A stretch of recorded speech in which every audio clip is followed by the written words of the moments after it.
In April 1990, the United States put in orbit the most powerful instrument ever devised for viewing the universe beyond our own planet.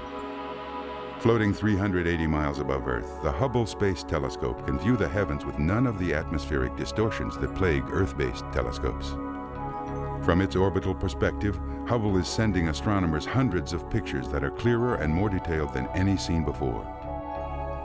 Since its launch, Hubble has been joined by other orbiting telescopes, including SOHO, the Solar and Heliospheric Observatory, and TRACE, the Transition Region and Coronal Explorer. Both carry a variety of telescopes that record stunning images of the Sun. Together, these orbiting observatories are adding to the vast gallery of pictures already compiled by the many spacecraft we've launched over the years. They are sending down multitudes of images that not only expand our understanding of the universe, but inspire us with awe and wonder at their beauty. The journey you are about to take comes courtesy of America's orbiting telescopes.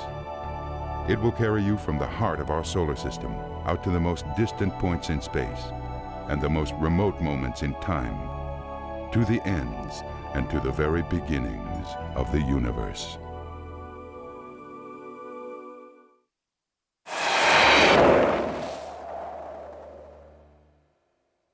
The Sun, source of all light and warmth, and genesis of life itself. Since the birth of the human race, the Sun has fascinated and intrigued us, playing central roles in myth, religion, art, and science. Now, two telescopes orbiting the Earth are showing us the Sun in ways we've never seen before. SOHO, the Solar and Heliospheric Observatory, is capturing pictures of the full solar disk. And TRACE, the Transition Region and Coronal Explorer, is sending us stunning and data-rich close-ups of the inferno that is the Sun's corona. Together, TRACE and SOHO are working to help scientists understand the Sun and how it affects the Earth in ways deeper and more detailed than ever. Not only its distance from Earth, but its utterly alien nature makes the Sun a mystery to humans. Compared to a planet like Earth, it is almost unimaginably huge. Nor is it solid like the Earth. It is a fluid ball of nuclear violence that will incinerate any object coming within a few million miles. Just to observe the Sun has always required extraordinary measures, but none have been so extraordinary or so successful as those of the SOHO and TRACE instruments. While much of the Sun's energy is visible to human eyes, some is not. This visible light image, for example, reveals the Sun's surface, dappled with several dark sunspots. But above the visible surface of the Sun, the photosphere, exists the roiling cauldron of the Sun's atmosphere, the Transition Region and Corona. Ironically, though it has a powerful effect on the Earth, this sea of electromagnetic fury is invisible to human eyes, emitting light in wavelengths beyond our perception. To allow us to study the corona, SOHO and TRACE use special coated mirrors. They image the energy existing in extreme infrared, ultraviolet, and even low-energy X-ray wavelengths. Astronomers convert the data these devices capture into visible images and assign each wavelength a different color to differentiate it visually from others. The isolated wavelengths can be studied separately or combined to create a more complete picture. LASCO, one of SOHO's many telescopic instruments, captured these images in the visible light range. They dramatically display coronal mass ejections bursting from the Sun's outer atmosphere. The disk at the center of the image is a device used to shield the camera, so direct light from the Sun doesn't overwhelm the less brilliant coronal activity. Coronal mass ejections are mostly hydrogen and helium gas heated to about 1,000,000 degrees centigrade. The tremendous heat has turned the atoms of the gases into ions by stripping away their electrons. Together, the loosely floating ions and their freed electrons form a plasma that is blown away from the Sun at about 250 miles per second. This solar wind, which drags along with it huge chunks of the Sun's magnetic field, can reach the Earth in a few days. When the ions and electrons in the solar wind encounter spacecraft, they fly right through them. Any cameras recording this event see the particles as a fierce storm of electronic snow. Scientists are still studying the effect these particles may have on humans. The Sun's complex magnetic field changes profoundly in a regular 11-year cycle. At the beginning of a cycle, its internal field runs north and south. As the cycle progresses, the field is stretched east-west by the Sun's rotation. At the peak of the cycle, called the solar maximum, the magnetic field breaks through the surface, creating sunspots, heating the corona, and generating solar flares and coronal mass ejections. TRACE was launched into orbit in 1998, in time to observe the cycle as it progressed toward the solar maximum that occurred in 2001. One of the goals of TRACE was to study how the Sun's magnetic fields are related to the kind of plasma structures captured in this footage. Its observations are enhanced by its ability simultaneously to view the Sun's atmosphere, the transition region and corona, and photosphere, the surface. The movies TRACE has sent back reveal an utterly alien world. Activity during the solar max creates a monstrous panorama. Gigantic plasma arches erupt thousands of miles into space and can last an entire day. The coronal loops and arches are uncanny. Seeing them burst upwards, earthly experience suggests they would lose momentum, dissipate, scatter, and fall. But the forces controlling these eruptions are like nothing that's ever been seen on Earth. For it is not gravity, but the complex solar magnetic field that churns the coronal plasma. Material ejected with enough force will arc up and over the crest of a curved field line, then continue down the other side. But from start to finish, the plasma is confined to a tight, focused stream by the magnetic field.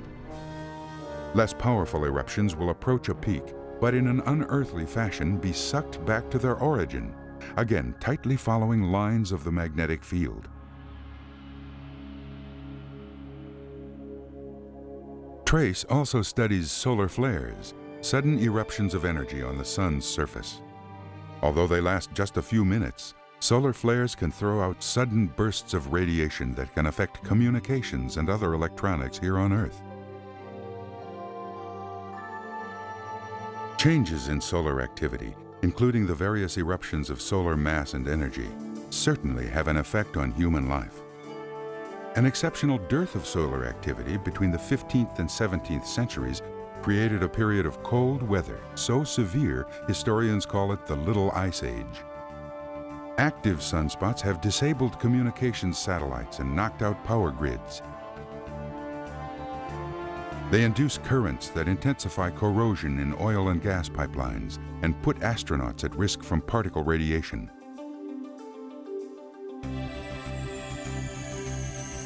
Globally, increased solar activity invariably increases Earth's average temperature and may affect our climate as well.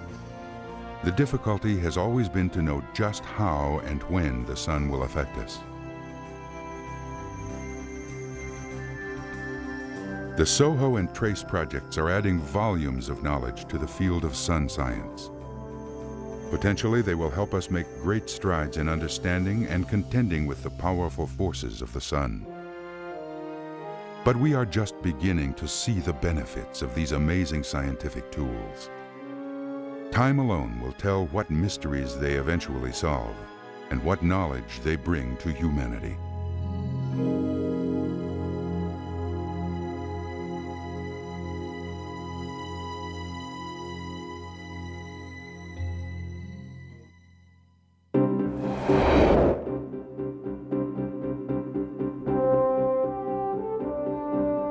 While the Sun is the center and source of the solar system, perhaps even more intriguing are the planets orbiting the star. The planet nearest the Sun is Mercury. Its temperature, though not the hottest of the planets, is the most variable in the solar system. It ranges from -170 to +430 degrees Celsius. Mercury bears a strong resemblance to the Earth's moon. Like the moon, its crater-covered crust has been shaped by billions of years of impacts. The planet's density indicates that its iron core probably makes up most of Mercury's mass. Venus is similar to Earth in size, density, mass, and composition, but its atmosphere is radically different. Opaque, poisonous clouds of carbon dioxide and sulfuric acid cover the surface. But in a magnificent effort, astronomers used the spacecraft Pioneer Venus 1 and Magellan to study Venus with radar. The composite image they developed reveals the surface in stunning detail, using color to show elevation. Since the beginning of the space program, our spacecraft have sent us hundreds of pictures of the Earth. From beyond its atmosphere, the Earth presents a sublimely beautiful face. The planet's blue and green colors, the atmosphere rife with dynamic weather, the sun reflecting off the land and sea, all reveal our world in a remarkable new perspective. This image, for example, makes it clear just how thin a layer of gas our atmosphere actually is. From space, it is revealed to be a thin mist, startlingly fragile for something so essential to earthly life.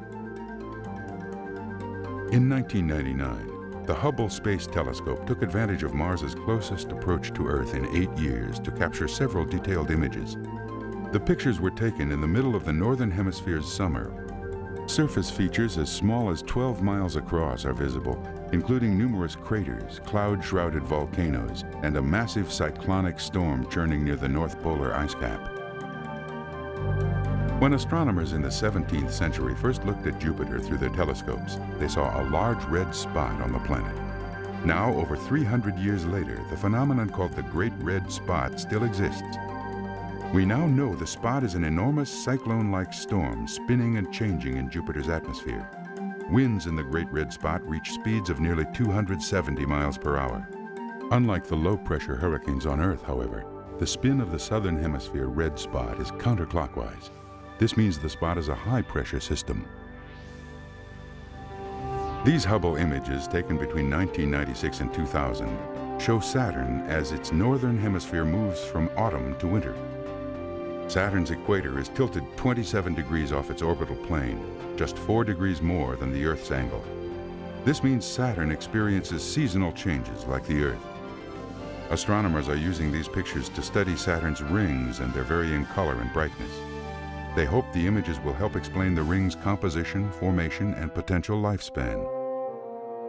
Earlier pictures of Uranus, taken in visible light, showed only a nearly featureless green cloud cover with little detail. In this Hubble image, scientists used infrared filters and 3 different cameras to capture details of the atmosphere of the planet. The effort revealed 3 separate atmospheric layers created by a mixture of gases. The red ring is a thin, high-altitude haze. The yellow areas are another hazy layer. The blue layer, the deepest, is clear.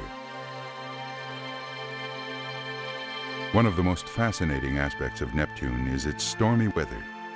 Scientists still don't know what drives its near-supersonic winds and giant storms. On Earth, weather is driven by the sun heating the air and oceans. But although Neptune receives 900 times less solar energy per unit area than the Earth, it still experiences dynamic, changing weather. Just as mysterious are the huge dark spots, possibly giant storms. These spots have appeared and disappeared more than once since 1989. This is different from any phenomenon on the other planets. Pluto is the outermost planet of the Sun. This Hubble image of Pluto and its moon Charon is the clearest to date. Charon wasn't detected until 1978, 48 years after Pluto's discovery. The proximity of the two is to blame. To ground-based telescopes, they appear as a single blurry spot. Charon is also nearly half Pluto's diameter, leading to their being sometimes called a double planet.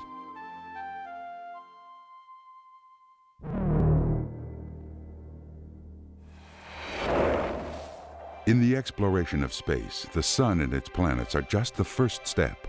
For surrounding our solar system is a vast collection of stars, nebulae, and other cosmic entities called the Milky Way galaxy. Look into a clear sky on a dark night and you'll see a pale white strip of misty light stretched like a cloudy belt across the heavens. This bright cloud is our edge-on view of the Milky Way, the lens-shaped galaxy that is home to our solar system. Hubble is bringing us amazing close-up images of the stars in our galaxy, stars of all kinds and at all stages of their life, from birth to death. Far from the galaxy's populous center, our solar system lies in a sparsely populated region near the edge of the Milky Way. The nearest star, Proxima Centauri, is 4.3 light-years away. But other areas of the galaxy are more dense with stars, some grouped in huge, closely packed clusters. Globular star clusters, for example, can contain up to 1 million stars in a space as small as 20 light-years across. Globular cluster M80, about 28,000 light-years from Earth, is one of the densest of the Milky Way's 147 known globular clusters. It contains hundreds of thousands of stars. Globular clusters are among the oldest stellar systems in the Milky Way. Most of the stars in M80, for example, are about 15 billion years old, making them much more evolved than our Sun. Another globular cluster, Messier 15, is 40,000 light-years from Earth near the constellation Pegasus. The stars in M15 are also among the first to have formed in the Milky Way, about 12 billion years ago. The Sun, by contrast, is only 4.5 billion years old. M15 is so dense with stars that if we lived in its core, our sky would be filled both day and night with tens of thousands of brilliant stars.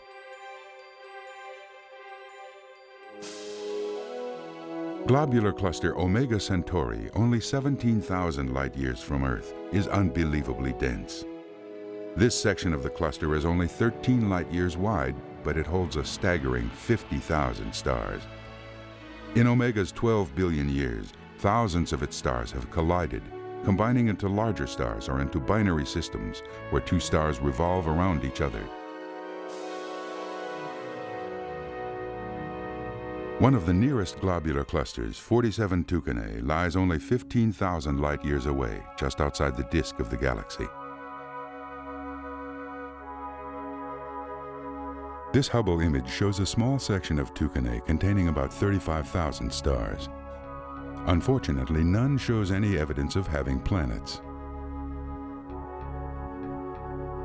47 Tucanae does, however, hold a number of intriguing stars called blue stragglers. Astronomers believe that blue stragglers form when two binary stars collide and merge. The orbiting velocity of the original pair then imparts a rapid spin to the new star.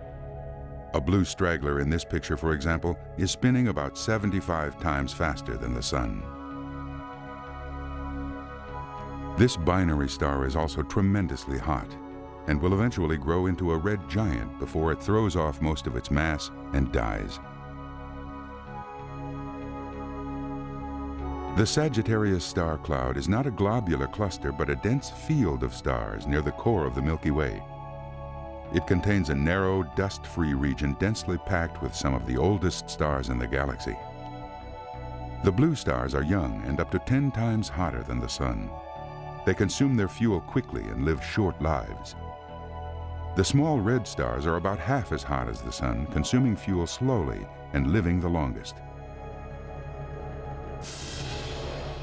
In addition to the star fields and clusters of the Milky Way, Hubble is sending us detailed pictures of individual stars. These images are giving us new insight into the various stages of the stellar life cycle. Young stars can change dramatically in just a few years. This binary star system, XZ Tauri, about 450 light-years from Earth, is probably less than 1 million years old. These time-lapse pictures were taken between 1995 and 2000. They showed the two stars blowing huge bubbles of hot, glowing gas nearly 60 billion miles into space. This sometimes happens when the magnetic field of a young star pushes away some of the material it normally collects. The star violently forces jets and bubbles of interstellar gas away from its magnetic poles. The amazing star WR124 is 15,000 light-years away in Sagittarius. It is a Wolf-Rayet, an extremely rare, short-lived, and super-hot type of star. WR124 is also violently ejecting mass, blasting immense clumps of hot gas into space at more than 100,000 miles per hour. The clumps are about 100 billion miles wide, with about 30 times the mass of the Earth. The Pistol star, named after the pistol-shaped nebula around it, is beginning to die. About 25,000 light-years from Earth, near the center of the Milky Way, it is one of the brightest and most massive stars known. It began to die 4,000 to 6,000 years ago expelling the immense clouds of gas that now float around it. It will continue to lose material and in 1 to 3 million years go supernova, blasting everything but its core into space. In the year 1841, Eta Carinae, a star just 8,000 light-years from Earth, did explode.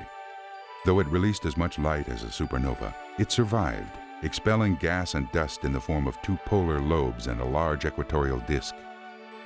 This cloud of matter is about 10 billion miles across and is still expanding at about 1.5 million miles per hour.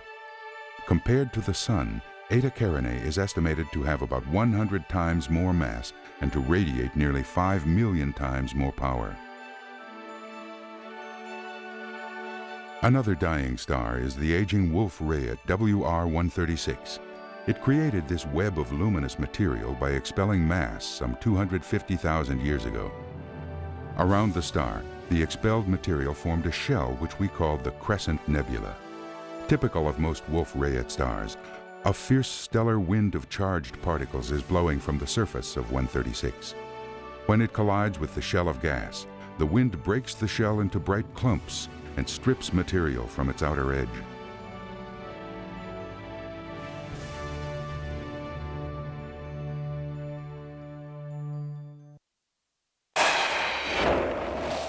The space between stars is not empty.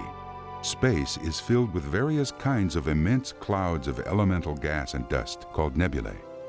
In fact, nebulae are the very material from which stars, planets, and other cosmic bodies are formed, and to which they return when they die. Some of the larger ones, the giant molecular clouds, for example, are 1 million times more massive than the Sun. Reflection nebulae are those that are visible because they reflect starlight. Within these strikingly beautiful bodies, it is common to find clusters of stars in the process of being born. Barnard's Merope is a reflection nebula about 380 light-years from Earth. It looks like an array of wispy tendrils, but it's actually a dark cloud illuminated by the star Merope in the Pleiades star cluster. Ironically, the same radiant energy that makes the nebula visible is also destroying it. About 1,500 light-years from Earth, near Orion, reflection nebula NGC 1999 glows with the light of the star it surrounds. This bright new star, V380 Orionis, is white because of its high surface temperature. At about 10,000 degrees Celsius, it is nearly twice that of the Sun. The nebula is material left over from the star's birth. The black cloud at the center is called a Bok globule, a dense, cold cloud of gas that blocks all light. The Carina Nebula, over 200 light-years in diameter, contains a large dark loop which is actually part of the Keyhole Nebula. About 8,000 light-years from Earth, Carina lies near Eta Carinae and several other hot massive stars. The hot fluorescent gas filaments and dark clouds of cold dust seen here are in rapid chaotic motion. The pillars and knobs at the upper left point toward the star that is illuminating and sculpting the clouds with its radiation and stellar wind. The Horsehead Nebula, Barnard 33, is classified as a dark nebula because it blocks the light from the bright object beyond it. Dark nebulae are physically similar to reflection nebulae. About 1,600 light-years from Earth, just south of Orion's belt, the Horsehead is silhouetted against the bright nebula IC434. The clouds above the Horsehead are being illuminated by a young star born in the nebula. It is emitting radiation that will gradually burn the nebula away in a process called photoevaporation.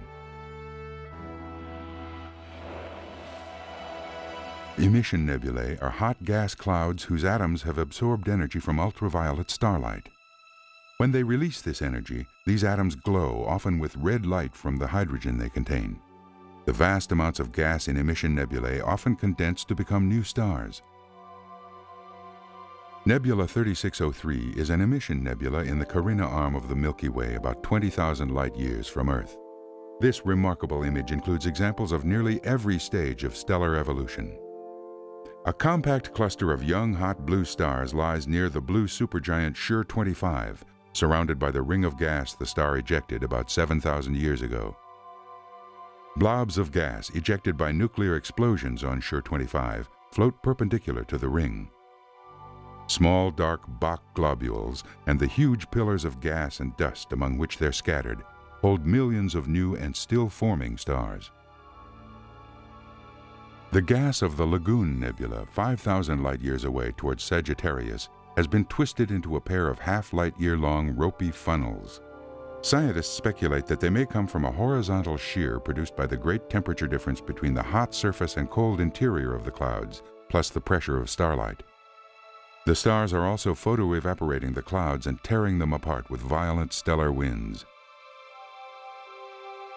The beautiful Rosette Nebula, 5,500 light-years from Earth, is an emission nebula created by an open cluster of stars at its center.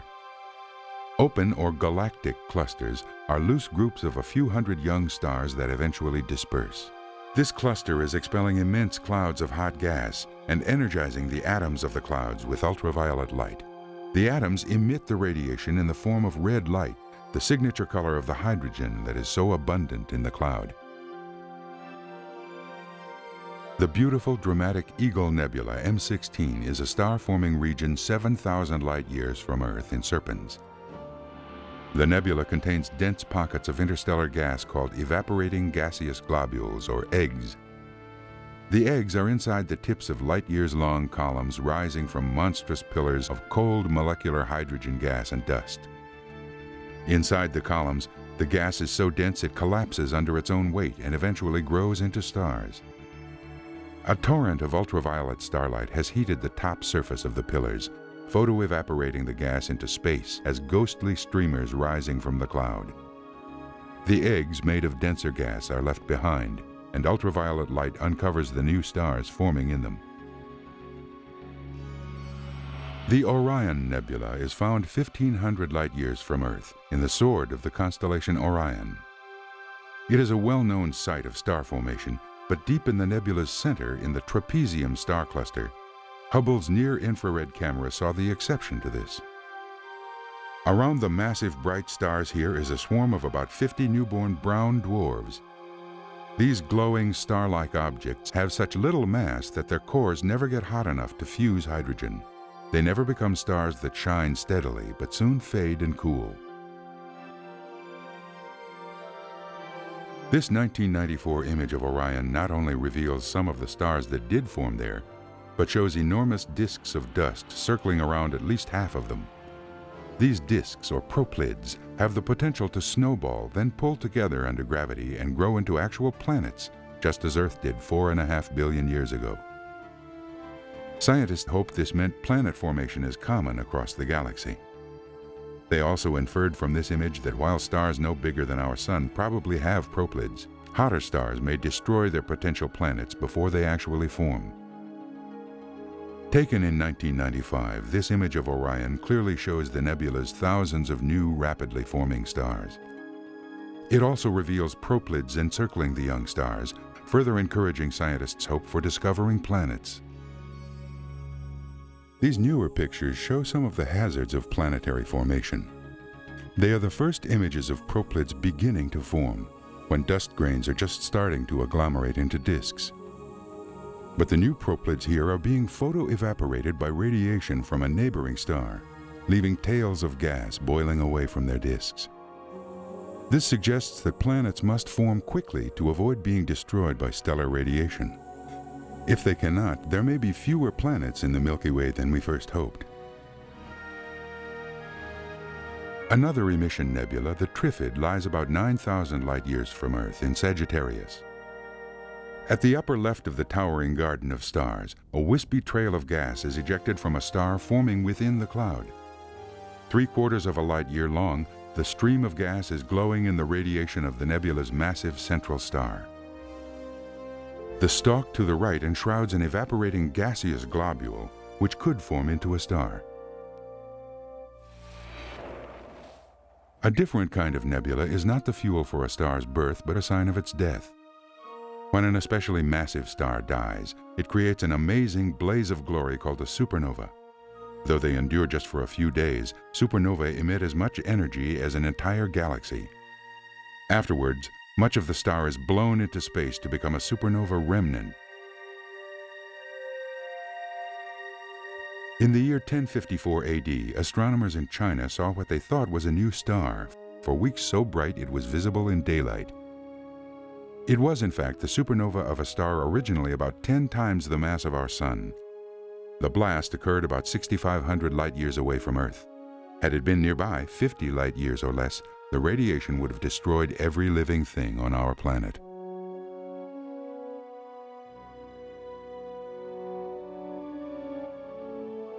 This false color picture of the Crab Nebula shows shreds of gas expanding from the supernova site. The colorful network of filaments came from the star's outer layers. Though they appear near the central star, the greenish filaments are closer to us and approaching at some 300 miles per second. The orange and pink filaments are material behind the star rushing away from us. The expanding shock wave from a 15,000-year-old supernova called the Cygnus Loop lies 2,500 light-years away in the constellation Cygnus. The loop is colliding with a cloud of dense interstellar gas, heating it and causing it to glow. Here, the blue matter is oxygen, from whose atoms 2 electrons have been stripped away. Red filaments are sulfur atoms, missing 1 electron, and green material is hydrogen. The Hubble Nebula, 7,100 light-years from Earth and Cassiopeia, is the front of an intense wind of particles from a massive star. There is debate whether it is a supernova remnant, a planetary nebula, or something else entirely. The center of the bubble is calm, unlike its surface, which is rippled from collisions with various clouds of cold gas. To the right of the central star lies a ridge of denser gas illuminated by the star. Intense ultraviolet radiation and the wind are photoevaporating this region faster than the others. Between the star and the ridge are never-before-seen loops and arcs, which may be a collision of the stellar wind with a wind from the photoevaporating ridge.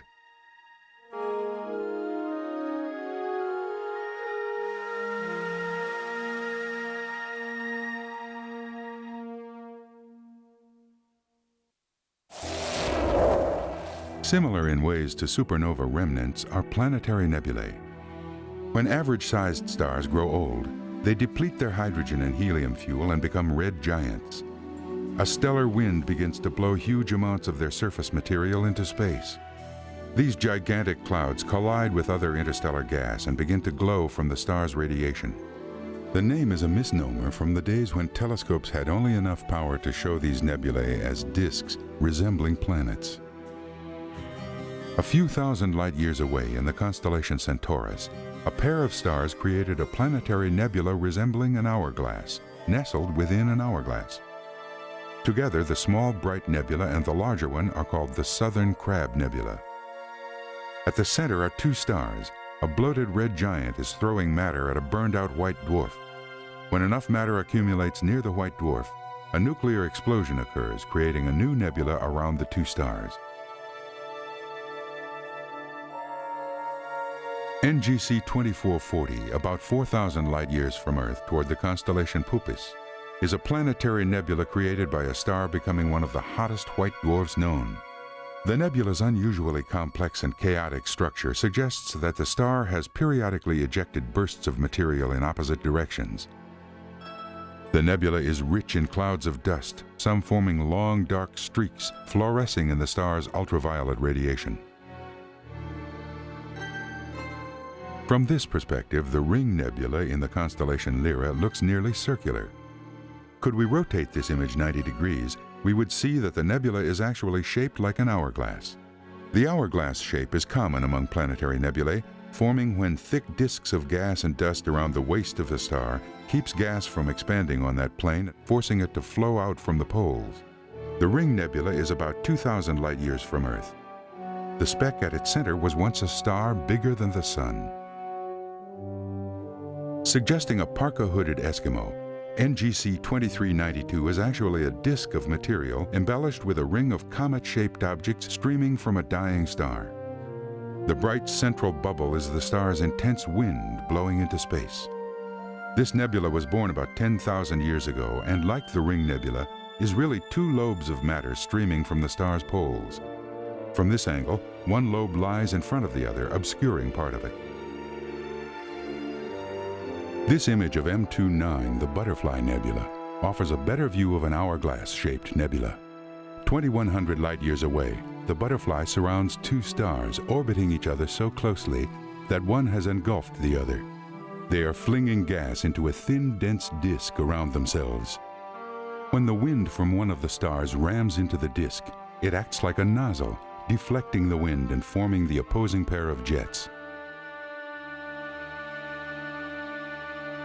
The Ant Nebula MZ3 bears some resemblance to the butterfly, but it looks even more like the head, thorax, and legs of an ant. The gas and dust that compose the Ant Nebula are streaming from its central star at nearly 10 times the rate of the Butterfly Nebula.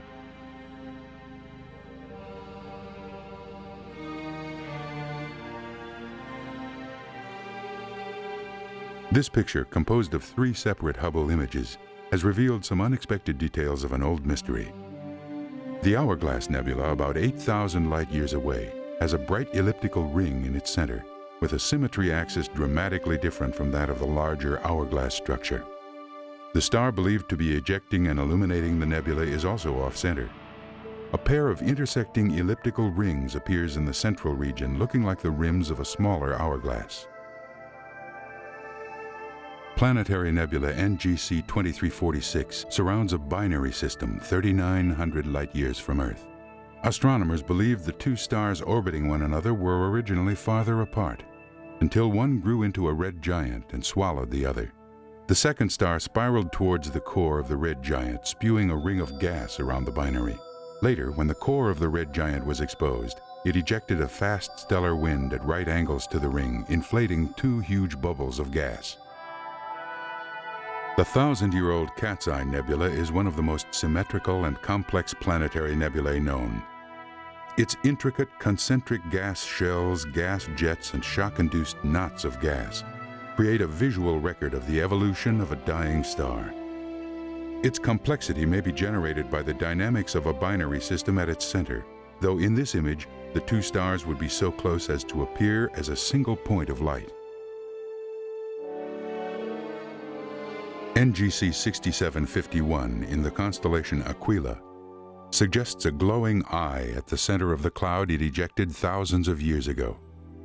This picture is a combination of 3 images captured by Hubble's Wide-Field Planetary Camera 2. Different colored filters isolate gases of different temperatures. The hottest gas forms the round blue ring. The orange and red streamers and the outer ring are cooler gas. The Calabash Nebula is sometimes called the Rotten Egg Nebula because it contains a great deal of sulfur, which, if there were smells in space, would smell like rotten eggs. About 5,000 light-years from Earth in the constellation Puppis, the nebula's yellow twin jets are its densest parts. They represent most of the star's original mass, blowing into space at up to 1,000,000 miles per hour. Where these jets ram into various other material, they form shock fronts that ionize hydrogen and nitrogen atoms. The complex blue double bubble here is the light from these shocks. The Spirograph Nebula, IC418, lies about 2,000 light-years from Earth in the direction of the constellation Lepus. At the center of the nebula is the hot core of a former red giant, pouring ultraviolet radiation into the surrounding gas, causing it to fluoresce. Here, blue represents ionized oxygen, hydrogen is green, and ionized nitrogen is red. The Southern Ring Nebula is nearly half a light-year in diameter and about 2,000 light-years from Earth. Hubble shows 2 stars near the center of the nebula, a bright white one and a fainter companion. In this image, blue and red represent the hottest and coolest gases, respectively. The filaments, including the long one around the nebula, are carbon-rich dust particles that condensed out of the other gases. Eons from now, these particles may again become parts of new stars or planets.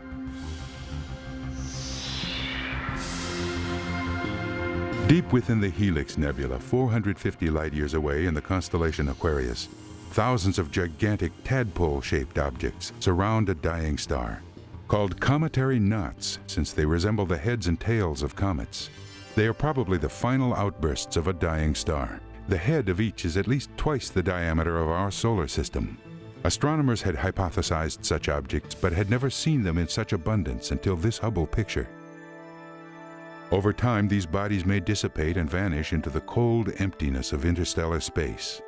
But if dust particles within them collide and stick together, they might snowball into icy planet-sized balls and escape the dead star to roam interstellar space forever.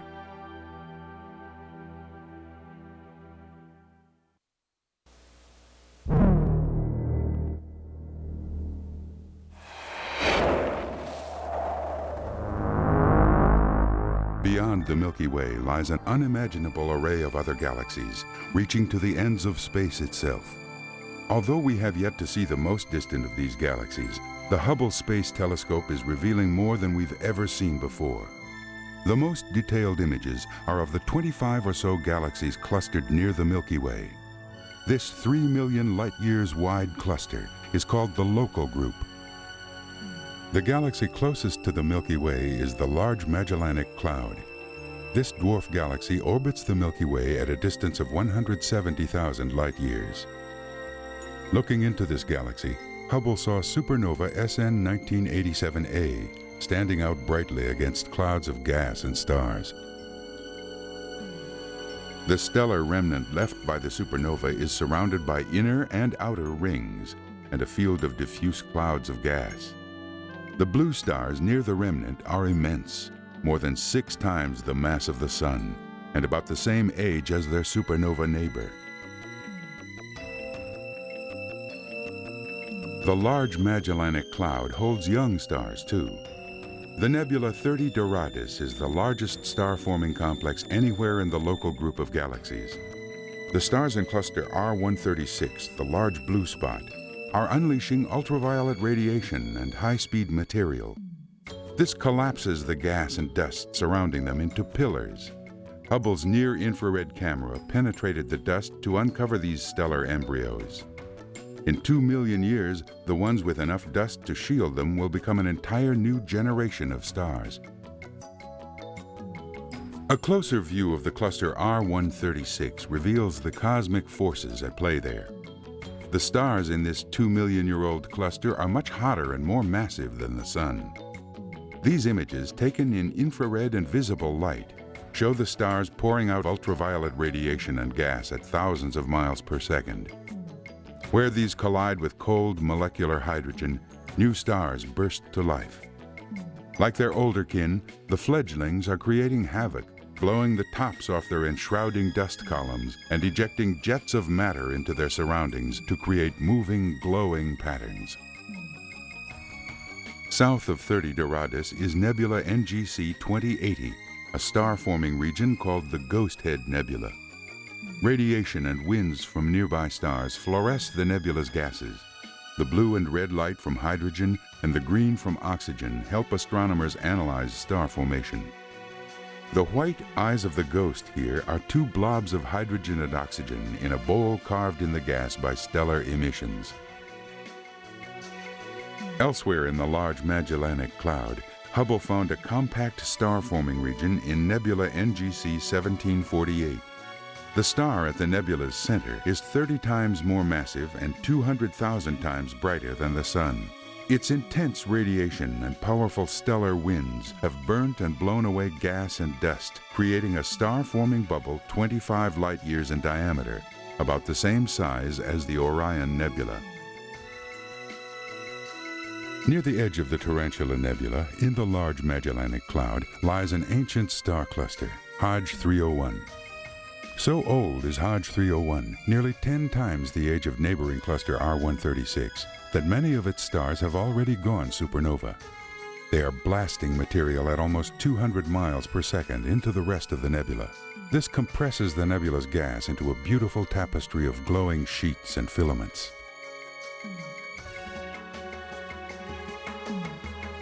Nothing like the young double cluster NGC 1850 exists in our galaxy.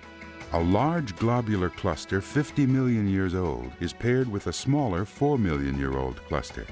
The smaller cluster contains hot blue stars and red T Tauri stars. The latter are solar-class stars, still forming and too young to convert hydrogen to helium like the Sun.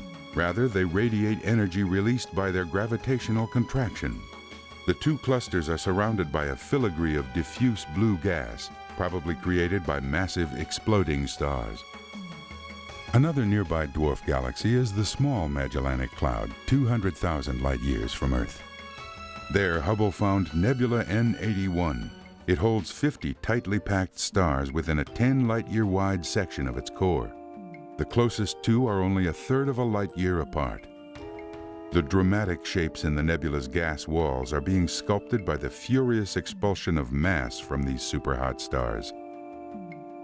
Much more distant, about 40 million light-years from Earth, is the barred spiral galaxy NGC 1808. Deep in its center is another vast starburst region, this one between 50 and 100 million years old. This exceptional burst of star formation may come from a tidal interaction between this galaxy and another. The collision would have hurled gas into the galactic nucleus, igniting the starburst. It would also cause the warping of the galaxy's outer spiral arms and elongate the galaxy's nucleus. Looking beyond the Magellanic Clouds toward Andromeda, the next nearest galaxy to the Milky Way, Hubble captured this view of globular cluster G1, a brilliant ball of light consisting of 300,000 or more old stars. Also known as Mayall 2, the cluster is 130,000 light-years from the nucleus of Andromeda and is the brightest globular cluster in the local group.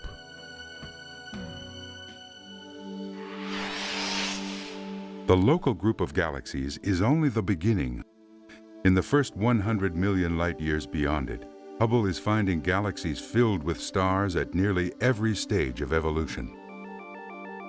Deep within elliptical galaxy M32, 2.5 million light-years away, lies this swarm of 8,000 hot blue stars.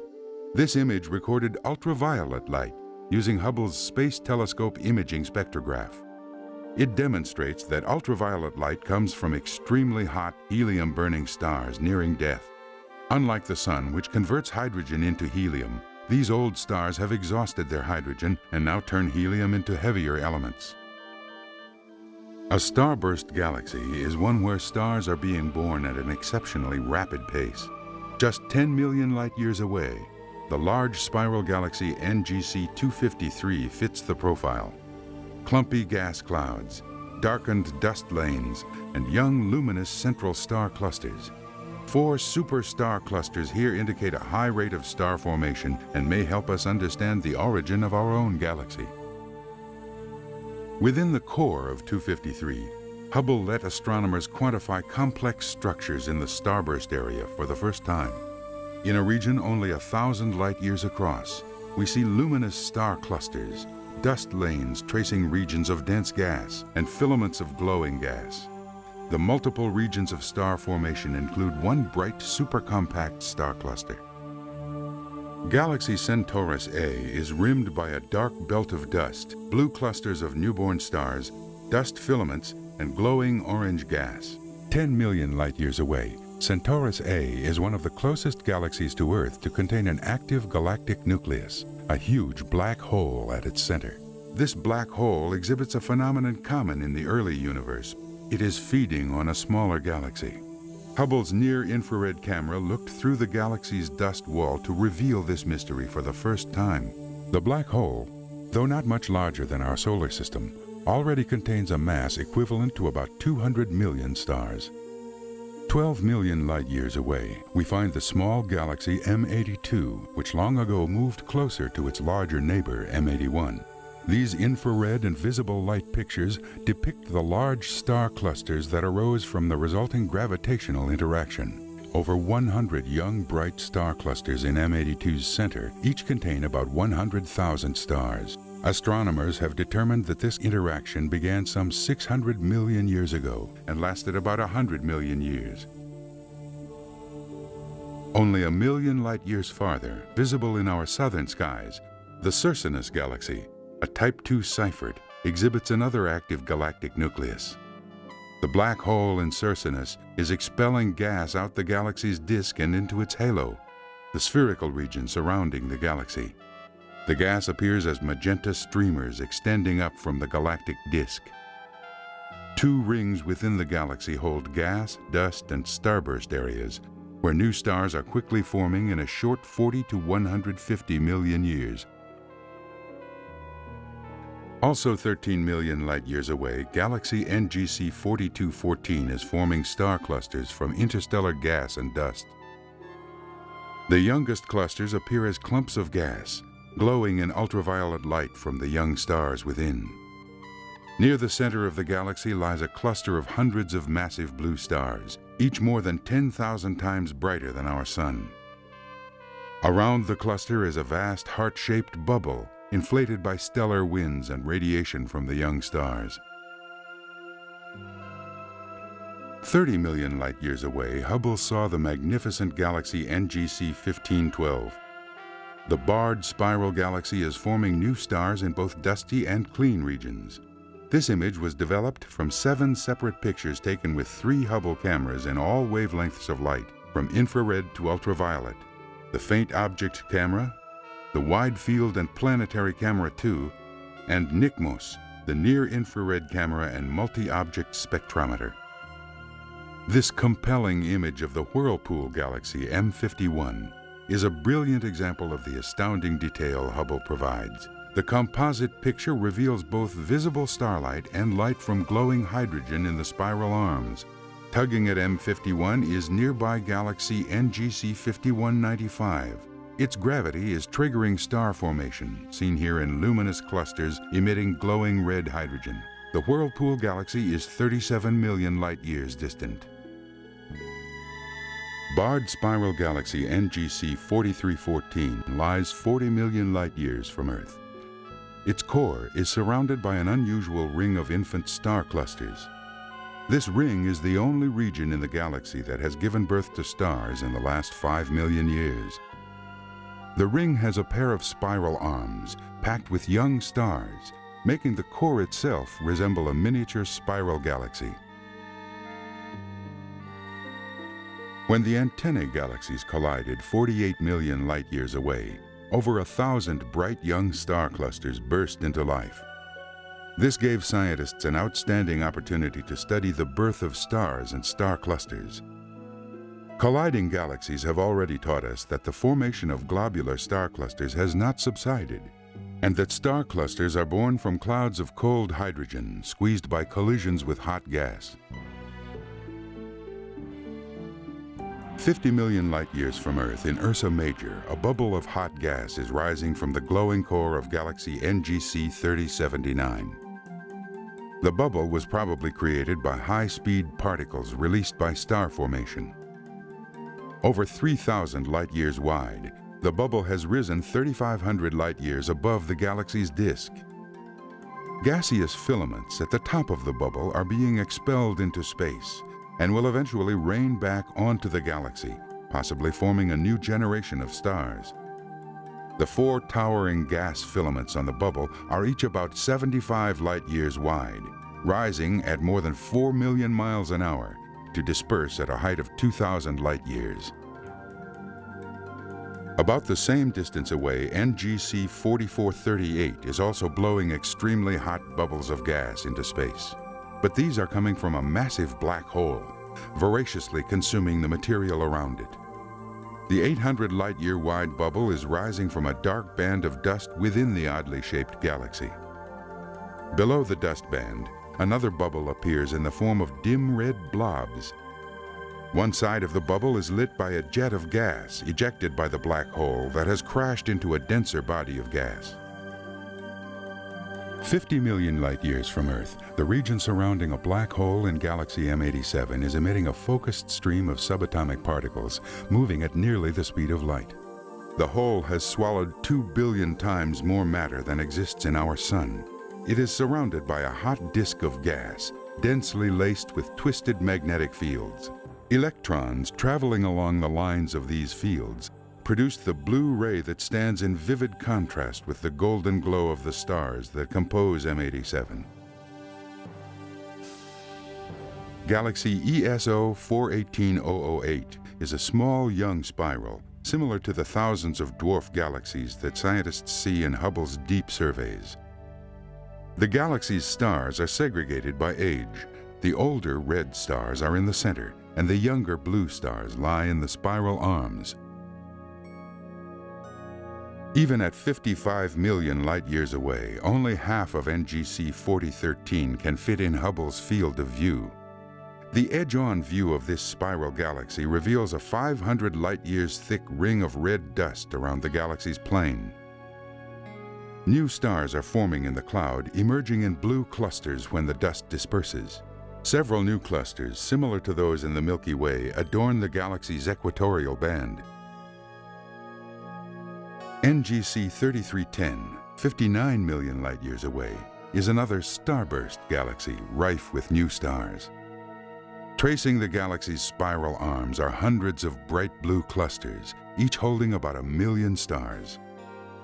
They have formed in the last 100,000 years and are being joined continuously by new stars and clusters.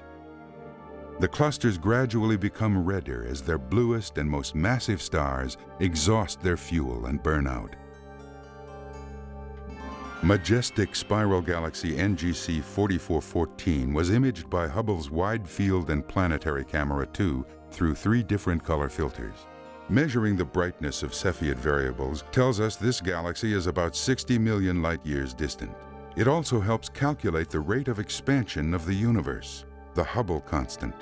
The value derived is then used to determine the distance, size, and luminosity of other objects, and to measure the age of the universe itself.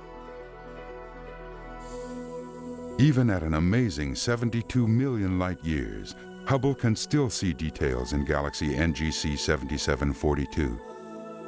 Its spiral arms, for instance, are wound unusually tightly, and its center is ringed by a region of active starbirth. This is a Seyfert II active galaxy, a spiral with a very bright center harboring a massive black hole. Uniquely, the intense luminosity of Seyferts can change in any part of the spectrum within just days or months.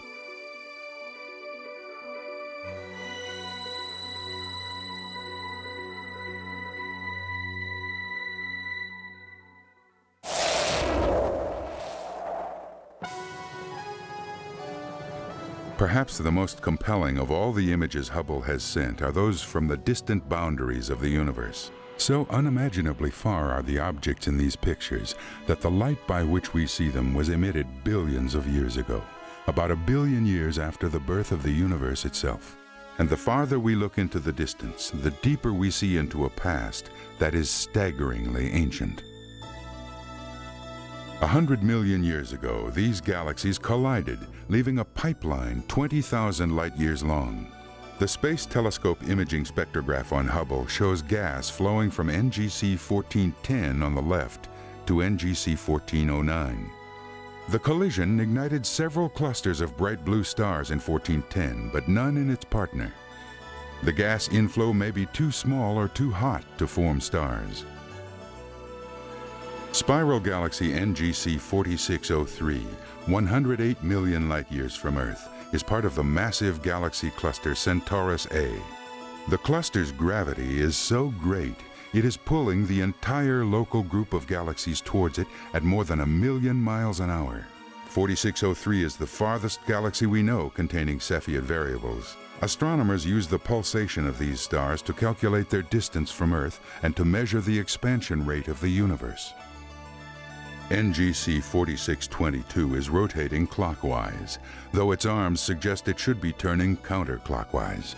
The arms of most spiral galaxies trail behind, but not these. Oddly, 4622 also has an inner arm wrapped opposite to the outer arms. The anomalous spin may be the result of an encounter with another galaxy, a history suggested by the lopsided outer arms of this galaxy. Hubble looked 114 million light-years into space to see 2 spiral galaxies swinging past each other.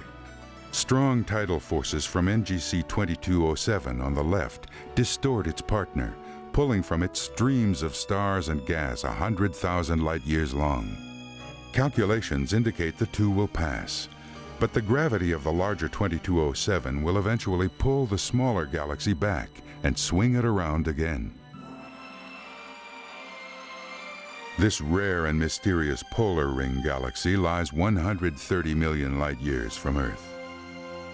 The galaxy may be what's left of two galaxies that collided 1 billion or more years ago. The inner rotating disk of old red stars would be the remains of the larger of the two. The second would have been scattered, its stars, gas, and dust eventually captured in a ring perpetually orbiting the other galaxy. NGC 3314 is a pair of galaxies, a spiral aligned face-on over a larger tilted spiral. 140 million light-years from Earth, near Hydra, the nearer galaxy is silhouetted against a rare combination of light from the farther galaxy and the darkness of intergalactic space. This background highlights a pinwheel of bright blue stars that has recently formed near the center of the nearer galaxy. Looking at it edge-on, we see that the disk of this galaxy is twisted. 150 million light-years from Earth, the galaxy's warped dust clouds are silhouetted against its brilliant core. The shape tells us this galaxy collided with another, which it is now swallowing. Over millions of years, the disturbances will settle and the galaxy will resume its normal disk shape. This image of NGC 6782 is another study in ultraviolet. It reveals an unexpected bright ring of new hot stars surrounding the core of this galaxy 183 million light-years away. Emerging from the blue ring, two faint spiral arms are silhouetted against the gold clouds of older, fainter stars. In these outer arms, a few blue stars can be seen coming to life. When galaxies collide, so vast is the space within them that their individual stars almost never hit. Not so with the huge clouds of atomic and molecular gas and dust in NGC 6745. When it hit a smaller galaxy, their interstellar clouds sustained severe damage. The pressure on the clouds condensed them and triggered star formation, revealed by the hot blue stars along the galaxy's edge.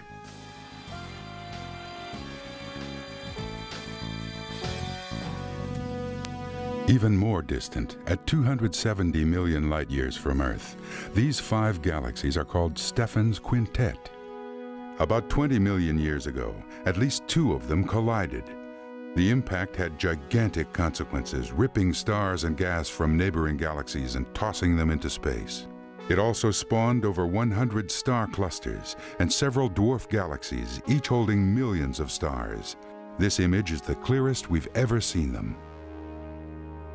As Hubble looks out to the 400 million light-year mark, its images capture less detail but cover more area. These 4 galaxies, within 170,000 light-years of one another, are known as the Hickson Compact Group 87. The large edge-on spiral 87A and its bright elliptical neighbor 87B have active galactic nuclei. The bluish spiral galaxy 87C is probably undergoing a burst of star formation. These galaxies are so close, their mutual gravity is disrupting their structures and evolution. 500 million light-years away, Hubble saw this stunning result of a galactic collision.